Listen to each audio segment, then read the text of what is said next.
O governo Lula começou com um grande desafio que foi estabilizar a economia. Para gerar emprego, nós precisávamos primeiro controlar a inflação e retomar a credibilidade da economia brasileira.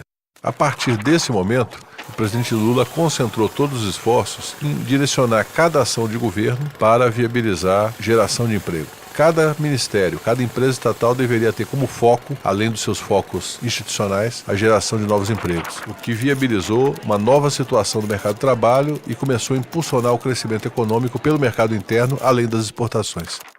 No governo Lula, o que fortaleceu a Previdência foi a geração de 12 milhões de novos empregos formais. Mas também o que fortaleceu foi a continuidade de um plano estratégico que nós começamos em 2003, de investimentos em melhoria dos salários dos funcionários, qualificação desses funcionários, investimentos em tecnologia e reorganização da estratégia do atendimento. Hoje, é muito raro você ouvir falar de filas na Previdência, porque o cidadão segurado ele pode agendar uma visita com hora marcada, ele pode ser atendido com dignidade e 90% dos casos serem resolvidos em apenas 30 minutos numa agência da Previdência Social. Foi uma pequena revolução que hoje nos permite criar as condições para a Previdência Social ser cada vez mais respeitada pelo povo brasileiro. O PAC é um esforço do governo para retomar o papel de indutor de investimentos privados e públicos em infraestrutura, em todos os níveis. Esse esforço visa o quê? Primeiro, sinalizar investimentos em grande porte por parte do governo federal. E segundo, mostrar que, havendo investimento, vai precisar do fornecimento de equipamentos e que grandes empresas podem se associar ao governo federal, aos governos estaduais e municipais, para gerar um grande processo econômico de crescimento. O PAC, no segundo governo Lula, foi fundamental para assegurar uma mudança de patamar de crescimento de 3,5%, 4%, para chegarmos a um patamar de 5,5%, 6% de crescimento ao ano.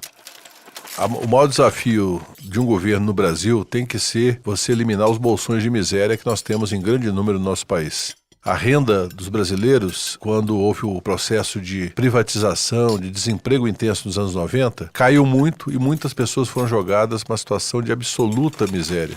Com o programa Bolsa Família, foi possível garantir a essas famílias uma renda básica, uma renda que tirasse aquela família da situação de fome, de desespero e que pudesse auxiliar, inclusive, algumas famílias que tivessem uma pessoa empregada, mas cuja renda per capita fosse muito baixa. O programa Bolsa Família foi a linha mestra e a coluna principal dessa política. Partir para as ruas com entusiasmo.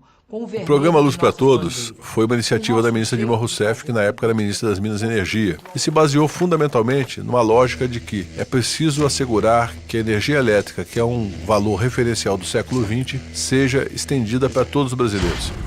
A partir do programa, nós conseguimos não apenas viabilizar o atendimento de milhões de famílias, 12 milhões de famílias ainda não tinham energia elétrica quando começou o primeiro mandato de Lula, e isso viabilizou um grande movimento na indústria, ao ponto de nós termos a implantação de novas fábricas de transformadores no Nordeste para atender o Luz para Todos. Uma característica do presidente Lula no exercício da presidência da República foi se colocar sempre como protagonista do cenário mundial, nunca deixar de emitir opiniões importantes. Começou logo no início do governo, com o Brasil se colocando claramente contra a guerra do Iraque. Uma decisão que se mostrou acertada, já que essa guerra não serviu a praticamente nada, a não ser a morte de milhões de pessoas. Isso passou por várias outras questões, a presença do Brasil na ONU, na Organização Mundial do Comércio, na Organização Internacional do Trabalho, e passou pelo fortalecimento do continente americano, na América do Sul, da América Latina, a criação da Unasul e os esforços para o fortalecimento do Mercosul. Grandes eventos esportivos, como a Copa do Mundo e as Olimpíadas, eles permitem ao país organizar investimentos em infraestrutura para atender momentaneamente aquele evento e depois esses investimentos ficam como legado. Por exemplo, para organizar uma Copa do Mundo, a FIFA exige que o país faça investimentos em mobilidade urbana. Obviamente, esse investimento não serve para a Copa só. Terminada a Copa, ele permanece. A coincidência feliz, temos uma Copa do Mundo no Brasil em 2014 e uma Olimpíada no Rio de Janeiro em 2016, permitirá ao Brasil organizar um conjunto de investimentos assegurando rentabilidade para a economia privada e infraestrutura de transporte e outras infraestruturas para a sociedade brasileira após os eventos. No próximo vídeo nós vamos tratar de outras questões relevantes para o povo brasileiro e para as eleições de 2010. Acompanhe no nosso site e através das redes sociais a campanha virtual de Ricardo Berzoini 1331, deputado federal.